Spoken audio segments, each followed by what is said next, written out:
কুরবানির সাথে আকিকা দেওয়া যাবে কিনা? খুব বেশি আলোচনা হচ্ছে এই প্রসঙ্গটা, যে কুরবানির সাথে আকিকা দিয়ে দেওয়া যাবে কিনা। এক্ষেত্রে আমরা উত্তরে বলবো যে কুরবানি এবং আকিকা আপনাদের খেয়াল রাখতে হবে যে ভিন্ন দুটি ইবাদত।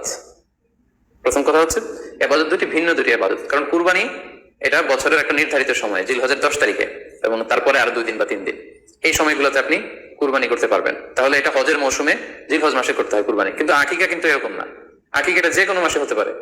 আকিকাটা হচ্ছে নবজাতক সন্তানের ভূমিষ্ঠ হওয়ার পরে সুক্রিয়া স্বরূপ আল্লাহর কাছে যে কুরবানিটা করতে হয় সেটাকে আমরা বলি আকিকা। হাদিসে এসেছে আকিকা। তো সেটা হচ্ছে সন্তান কখন ভূমিষ্ঠ হলো সেটার উপর নির্ভর করে। কারো সন্তান রমাদানে হতে পারে, কারো সন্তান জিলহজ মাসে হতে পারে, শাওয়ালে হতে পারে, রজাবে হতে পারে। আকিকা হচ্ছে বাচ্চা যেদিন জন্মগ্রহণ করবে, সন্তান ভূমিষ্ঠ হওয়ার 7 দিন পরে। তাহলে ভিন্ন দুইটা ইবাদত, দুই সময়ের ইবাদত। নাম্বার 2, আকিকার ক্ষেত্রে আল্লাহ রাসূল সাল্লাল্লাহু আলাইহি ওয়াসাল্লাম বলেছে আনিল গুলামি শাতান ওয়া আনিল জারিয়াতি শাত, অর্থাৎ ছেলে হলে 2টি ছাগল দিয়ে আকিকা করো, এবং যদি মেয়ে হয় তাহলে 1টি ছাগল দিয়ে আকিকা করো। তো সেক্ষেত্রে কুরবানিতে কিন্তু এরকম বিধান নেই। কুরবানিতে কিন্তু 1টি ছাগল দিয়ে আপনি কুরবানি করলে কুরবানি হয়ে যাচ্ছে, সেখানে 2টি ছাগল দেওয়া লাগবে এমন কোনো কথা নেই। তো এভাবে আমরা বুঝতে পারতেছি, খুবই স্পষ্টত কমন সেন্স খাটালেও আমরা বুঝতে পারতেছি, এবং আল্লাহ রাসূল সাল্লাল্লাহু আলাইহি ওয়াসাল্লামের ভাষ্যগুলো অনুসারে আমরা বুঝতে পারছি দুই ধরনের ইবাদত। যদিও এই 2 ইবাদতে কিছুটা মিল আছে, কিন্তু 2 সময়ের ইবাদত, 2টা আলাদা, 2টি উপলক্ষ, 2টার আলাদা নির্ধারিত সময় রয়েছে। যেমন আকিকার ক্ষেত্রে সুন্নাহ হচ্ছে বাচ্চা যেদিন জন্মগ্রহণ করবে তার 7ম দিন শেষে 7 দিন পরে আপনি আকিকা করবেন। আল্লাহ রাসূল সাল্লাল্লাহু আলাইহি ওয়াসাল্লাম বলেছেন কুল্লু গুলামিন মুরতাহানুন বিআকিকাতিহি তুযবাহু আনহু ইয়াওমা সাবিহি, প্রত্যেক সন্তানের আকিকা দিতে হয় তার 7ম দিনে। ওয়া ইউহলাকু ওয়া ইউসাম্মা, 7ম দিনে মাথার চুল ফেলে দিতে হয়, তার সুন্দর একটি নাম রাখতে হয়। তাহলে আকিকার বিধান হচ্ছে, সম্মানিত সুধী, সন্তান জন্মগ্রহণ করার আমল দেখি, ওনার ব্যক্তিগত আমল কি ছিল।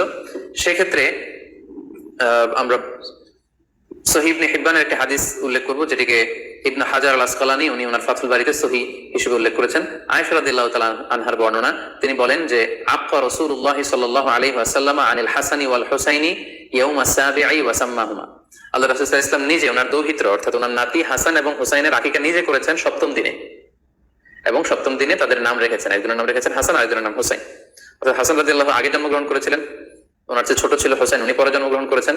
তো ওনাদের জন্মের পরে 7 দিন পরে আল্লাহ রাসূল সাল্লাল্লাহু আলাইহি ওয়াসাল্লাম ওনাদের আকিকা দিয়েছিলেন, এবং 7ম দিনে উনি আকিকাও দিয়েছেন এবং তাদের নামও রেখেছেন।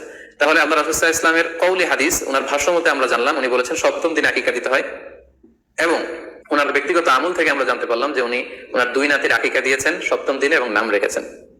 তাহলে এ থেকে আমরা সুস্পষ্ট বুঝতে পারি যে আকিকা দিতে হয় সন্তান জন্মগ্রহণ করার 7 দিন পর, 7ম দিনে।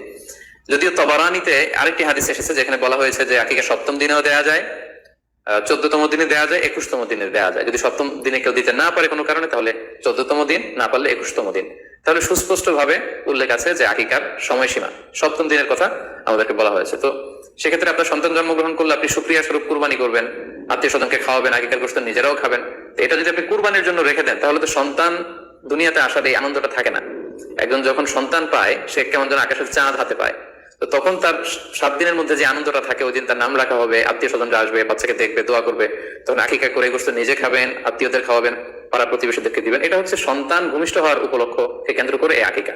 তো এটাকে কুরবানির সাথে মিক্স আপ করার কোনো প্রয়োজন নেই, এবং এক্ষেত্রে সুস্পষ্ট গাইডলাইন হচ্ছে যে 7ম দিনে আকিকাটা দিতে হয়। তো আমরা যেন 7ম দিনে আকিকাটা দেই।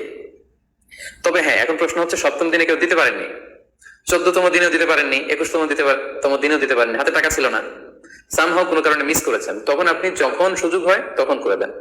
ওই প্রেক্ষাপটে আপনি যদি কুরবানির সময়ও আকিকা দিয়ে দিতে চান, এটা আদায় হয়ে যাবে ইনশাআল্লাহ, আশা করা যায় আদায় হয়ে যাবে, এবং এটা জায়েজ আছে। তবে এটা সুন্নাহ নয়। সুন্নাহ হচ্ছে 7ম দিনে আকিকা দেওয়া।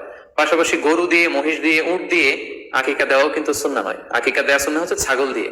সুন্নাহ সম্মত হচ্ছে আকিকা 7ম দিনে দেয়া এবং ছাগল দিয়ে দেয়া। ছেলের ক্ষেত্রে 2টি ছাগল, মেয়ের ক্ষেত্রে 1টি ছাগল। আশা করি কুরবানির সাথে আকিকার প্রসঙ্গটি আপনাদের কাছে ক্লিয়ার।